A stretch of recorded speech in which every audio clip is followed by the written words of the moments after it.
Chiefs. This week, his coach Andy Reid, look at that throw. His coach Andy Reid was asked about his superstar quarterback, and this is what he said. Every week you guys ask me about a record here or there or something. So I think he's cooking pretty good.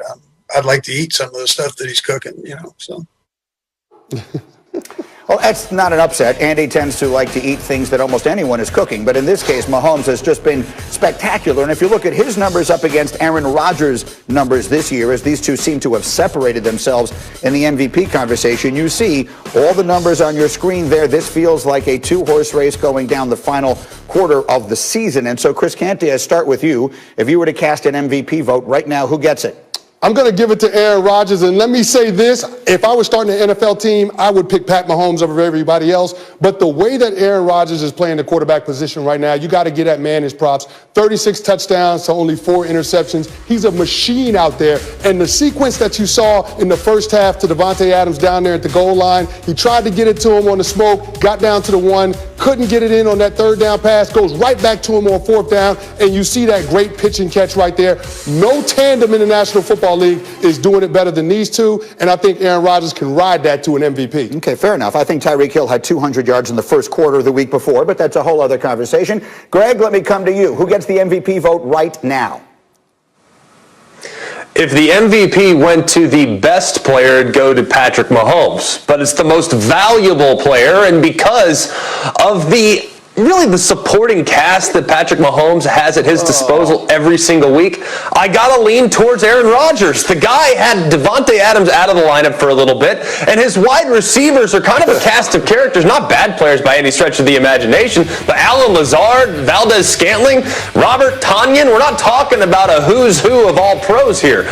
Solid players nonetheless, but Aaron Rodgers is bringing out the best in each and every one of those guys and has throughout the course of the season. So he is the most valuable player at the moment, but the most talented player still, unequivocally, is Patrick Mahomes. I heard the sighs. Jeff Saturday, what do you think?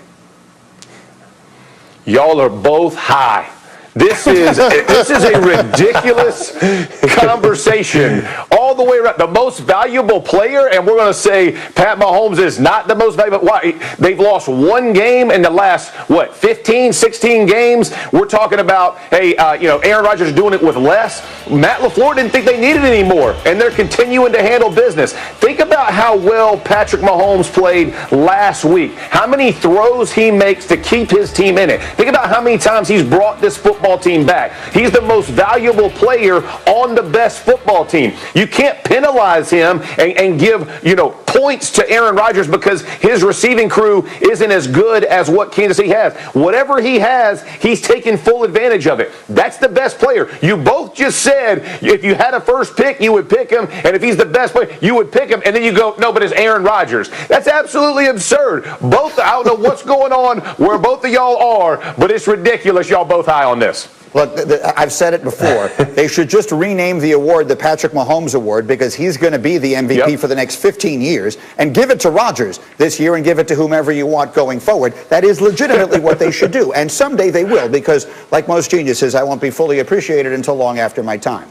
As we continue here, I'll put together a little feature for you here, taking a look at some questionable teams and deciding if they're good or not. And our incredibly creative staff, the same people who bring you a wood-based pun every single week when Damian Woody is on, came up with this. Are they good? That's the name of the feature. So let's take a look at some of these teams and decide if they are or not good. We start with you, Canty. The Ravens, are they good? As much as it pains me to say this because I'm a former Raven, I got to say it. They're not good, and they're not going to make the playoffs. I'm surprised to see the Baltimore Ravens offense regress the way that it has. Last year, they led the league in passing touchdowns, and their identity was running the football. They set the single-season rushing record for a team. This year, the rushing game hasn't been there, and they haven't been able to have the complement of the passing game. Because they don't have the identity, that's going to keep them on the outside of the playoffs. All right, Jeff Saturday, the Raiders, are they good? They are good. Listen, they come to the East 2 weeks in a row. They lay an egg against the Falcons. They barely squeak out, but this is a good football team. They beat the Saints, the Browns, the Chiefs. It's an inconsistent football team, but this is a team fully capable of winning and getting in the playoffs and making some noise. This is still a good football team, Greeny. Right now, they're the number 8 seed in the AFC. Hey, Dan Graziano, the Giants, are they good? You know, Greeny, this is not something we're used to saying lately, but right now, at this moment, I think the Giants are good. I mean, they've won 4 in a row. They just went into Seattle and beat the Seahawks, kind of pushed them around a little bit.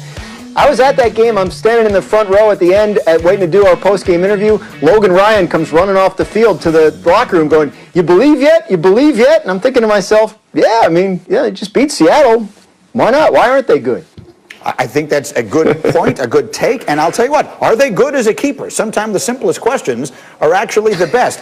So let's talk about the NFC East a little bit here. We showed you Washington, the football team, knocking off Pittsburgh yesterday. We see the Giants go out to Seattle and knock off the Seahawks without their starting quarterback, Daniel Jones. Jeff Saturday, who wins the NFC East? The New York Giants. And listen, physical. Like if you describe this football team in the last 4 weeks, that's what they are. They want to run downhill at you. They lose Saquon Barkley, still doesn't deter them. This is who they're going to be. Bring tight ends in. Ingram, he's willing to stick his face in there and participate in blocking. The offensive line is getting progressively better each week. And think about, they beat Seattle with Colt McCoy, again, throwing for 100 yards. Why? Because they're not afraid to keep running the ball. They're going to control it and then flip it over. Defensively, no different. Be physical, be nasty. That's defined this football team. Give Joe Judge a ton of credit for getting this team in order. Since they were 0-5, they've gone 5-2, and their losses were by a combined 3 points. But you mentioned when they were 0-5, they beat the Washington football team in a moment that kind of turned their season around. And Chris Canty, you do a talk show locally in New York, so you're there day in, day out to see it. That moment might have changed everything in that division. Absolutely, because if the Washington football team and the Giants finish tied with the amount of wins at the end of the season, the Giants have the tiebreaker based on the head-to-head sweep that they had in the 2-game season series. So going back to that decision that Ron Rivera made, you wonder why he did it in that moment, because they had all the momentum in that Week 6 matchup at that moment in the game. If you go into overtime, maybe you could be talking about the Washington football team pulling out a win. But instead, he went for 2, and Ron gambled, and he lost, and it could come back to bite him at the end of this year. Yeah, to be clear, an extra point in that situation would have tied it. The game would have gone to overtime, and we would have seen what would have happened. In that case, they went for the 2 and the win. They didn't get it, as you saw. So, Graziano, what do you think? As we look at this much maligned division, these two teams bringing a little respectability to it, who do you think has the edge?